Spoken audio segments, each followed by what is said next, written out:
नेपालले क्रिकेटमा रचेको केही यस्तो ऐतिहासिक कीर्तिमान छ जुन न कहिले तोडिन सक्छ न त कसैले आँट्नै गर्न सक्छन्। खेलमा कीर्तिमानहरू बन्छन् र त्यो कीर्तिमान अर्को खेलाडीले तोड्छन्, तर विश्व क्रिकेटमा नेपालले यस्ता दुर्लभ कीर्तिमानहरू बनाएको छ जुन सजिलै तोड्न असम्भव नै छ। विश्व क्रिकेटमा नेपालले थुप्रै कीर्तिमानहरू बनाएको छ, तर सजिलै तोड्न नसकिने 3 कीर्तिमानहरू यस प्रकार छन् जसका कारण नेपाली क्रिकेट टिमलाई विश्वमा परिचित मात्र बनाएन बरु नेपाली क्रिकेटको सर्वत्र तारिफ गरिने गर्दछन्। नेपालका अलराउन्डर दिपेन्द्र सिंह एरीले सन् 2023 को सेप्टेम्बर 27 मा मंगोलिया विरुद्ध T20 आईमा 9 बलमै अर्धशतक प्रहार गरेका थिए। उक्त खेलमा दिपेन्द्रले 8 छक्का र 1 बलमा 2 रन गर्दै 50 रन पूरा गरेका थिए।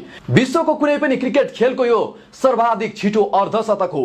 दिपेन्द्र सिंहले 2007 मा भारतीय क्रिकेटर युवराज सिंहले इंग्ल्यान्ड विरुद्ध T20 विश्वकपमा बनाएको 12 बलको कीर्तिमान यसरी तोडे कि अब उक्त रेकर्ड तोड्न सायद सम्भव नै छैन। 50 रन बनाउन ब्याटम्यानले 9 बल खेल्नु पर्ने हुन्छ। लगातार 8 छक्का हाने पनि 48 रन मात्रै हुन्छ, त्यसैले यो लगभग असम्भव नै छ।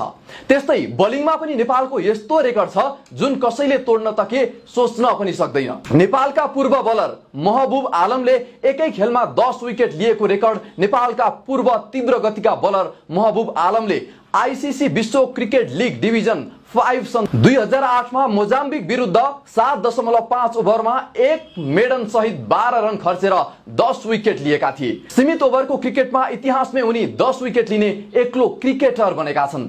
सीमित ओभरमा कुनै पनि खेलाडीलाई विपक्षीका सबै विकेट लिन गाह्रो छ। 10 विकेट लिए पनि बराबर हुन्छ।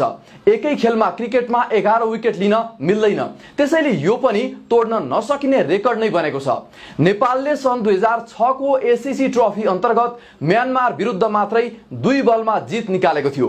महबुब आलमले 7 र विनोद दासले 3 विकेट लिएपछि पहिला ब्याटिङ गरेको म्यानमार 12.1 ओभरमा 10 रनमा अल आउट भएको थियो।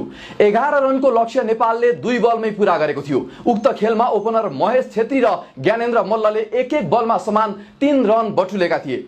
नेपालले 5 रन वाइड मार्फत पाएको थियो। क्रिकेटमा 2 बलमा जित अब भने असम्भव देखिन्छ। विश्व क्रिकेटमा धेरै परिवर्तन र विकास भएको छ। भर्खर सिक्न थालेका देशहरू त्यही स्तरका टोलीसँग